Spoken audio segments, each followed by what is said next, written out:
Assalamualaikum warahmatullahi wabarakatuh.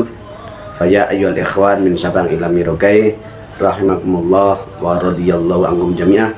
Saudaraku dari Sabang sampai Merauke, tetap kita dalam naungan rahmat dan ridho Allah Subhanahu wa taala. Mudah-mudahan kita tetap sehat, panjang umur, rezeki besar, penuh berkah, amin ya rabbal alamin.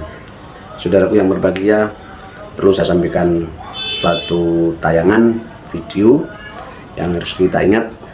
Ini beliau ini sosok-sosok yang tidak setuju atas dibubarkannya FPI dan HTI di negeri kita tercinta ini. Siapakah dia? Yaitu Kiai Haji Adrian, yang katanya ketua FUUI, Forum Ulama Umat Islam. Keren, wow. Yang perlu kita kawal. Bahkan dia ini juga sosok yang berseberangan dengan beliau Kiai Haji Ma'ruf Amin Wapres kita. Artinya ayo kita kawal, kita ikut pantau selalu. Ayo kita simak video ini. Mudah-mudahan Anda berkah dan hikmah, selalu menjaga keutuhan NKRI kita. Melecehkan Baitullah, rumah Allah juga ini semakin menunjukkan bahwa yang bersangkutan itu memang sangat tidak paham tentang Islam. Kita bisa merasakan selama dia memimpin di Purwakarta itu bagaimana resahnya ulama dan umat Islam. Saya terus terang saja nggak tahu persis apa beragama atau tidak. Kalau dia beragama Islam, saya nggak melihat titik-titik keislamannya yang ada, bahkan justru pernyataannya sangat bertolak belakang dengan, terutama untuk di Jawa Barat, karena dari 4 calon yang ada ini, nampaknya ada 1 calon yang sudah harus disingkirkan dari pilihan oleh umat Islam. Jawa Barat ini dikenal sebagai pusat gerakan Islam. Fanatis terhadap Islam, ini luar biasa Jawa Barat itu, sehingga saya kira memang patutlah kalau yang memimpin Jawa Barat ini adalah seorang Muslim gitu.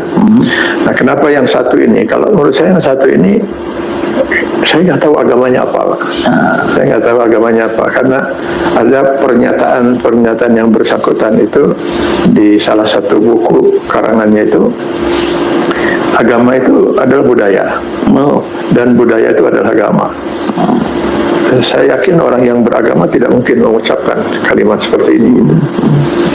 Ini di samping pelecehan terhadap agama gitu ya, itu nggak mungkin. Agama itu wahyu dari Allah gitu, sedangkan budaya itu adalah sesuatu yang berkembang dalam kehidupan sebuah masyarakat gitu. Menyamakan wahyu dengan budaya ya sudah keterlaluan itu, sehingga saya merasa ragu dan bertanya-tanya, apakah orang ini beragama gitu ya. Andai kata misalnya dalam KTP-nya tertulis agama Islam misalnya, itu pun nggak masuk akal gitu. Karena seorang Muslim tidak mungkin dia akan melecehkan agamanya. Ya, nggak mungkin rasanya ada seorang Muslim lalu dengan sengaja dia melecehkan agamanya.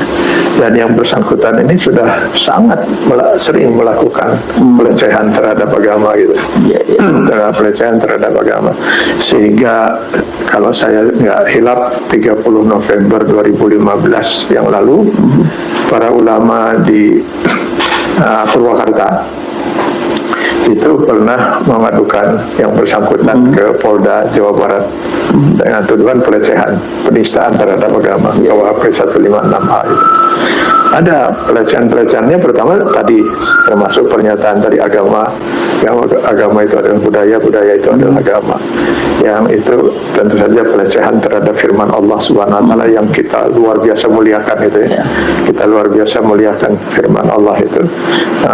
Lalu disamakan dengan budaya. Terus ada lagi pernyataan-pernyataannya seperti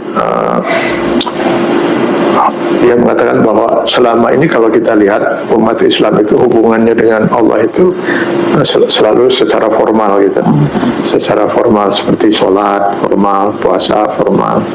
Padahal katanya hubungan secara Allah itu tidak harus formal gitu. Hubungannya lebih bersifat percumbuan. Ini saya istilahnya dia hanya percumbuan itu ya. Jadi saya teringat dengan dulu apa ini ada kaitannya atau tidak dengan sebuah aliran sesat dulu. Jawa Barat ini kaya betul dengan aliran sesat, Pak. Iya. Ada sekitar 250-an aliran sesat. Itu ada satu aliran sesat itu yang mengaku juga Islam, tetapi tidak pernah sholat. Kan itu tadi prinsipnya. Nah, itu formal. Yang penting katanya hubungan kita dengan Allah itu. Tak perlu diatur-atur dengan sholat, puasa dan sebagainya. Yang penting kita menjalin hubungan dengan Allah. Nah, diantaranya mereka tinggal diam saja sambil eling. Oke. Nah, apakah ini termasuk ya, bersangkutan ini termasuk aliran sesat ini atau tidak? Saya belum bisa memutuskan. Tetapi pernyataan bahwa tidak perlu formal dalam beragama ini, ya apalagi diistilahkan dengan bahwa dengan Tuhan itu hubungannya percumbuan. Ini makin luar biasa aja. Iya. Lalu ada pernyataannya lagi bahwa jika sampah itu bersatu dengan dirinya, sampah. Jika sampah itu bersatu dengan dirinya, maka sampah itu akan harum. Kenapa? Karena bersama sampah itu ada Allah. Wah, ini luar biasa. Iya. Bayangkan sampah itu sesuatu yang sangat kotor, yang sangat kita dijauhi oleh orang.